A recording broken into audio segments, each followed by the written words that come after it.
হঠাৎ করে সেই লোকটি দেখতে পেল কূপের মধ্যে মধুর চাক।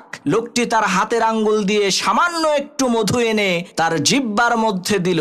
মধুর স্বাদ আর মিষ্টতা। কূপের উপরে বসে থাকা হিংস্র বাঘ, কূপের নিচে হাঁ করে থাকা ভয়ঙ্কর ওই অজগর সাপ, সাদা আর কালো রঙের ইঁদুর, সবকিছুর কথাই লোকটাকে ভুলিয়ে দিল। প্রিয় ভাইরা আমার, ওই লোকটা আর কেউ না, ওই লোকটা আপনি নিজেই। কূপের উপরে দাঁড়িয়ে থাকা ওই বাঘটা হচ্ছে আপনার মৃত্যু, যা আপনাকে প্রতিনিয়তই পেছন থেকে তাড়া করছে। আর নিচে বসে থাকা ভয়ঙ্কর ওই অজগর সাপ হচ্ছে আপনার কবর, যেখানে অবশ্যই আপনাকে যেতে হবে। আর যেই রশিটা ধরে ঝুলে আছেন, সেই রশিটা হচ্ছে আপনার হায়াত। সাদা রঙের আর কালো রঙের যেই দুইটা ইঁদুর কুটকুট করে আপনার হায়াতের রশিকে কেটে দিচ্ছে, সেই দুইটা ইঁদুর হলো দিন আর রাত।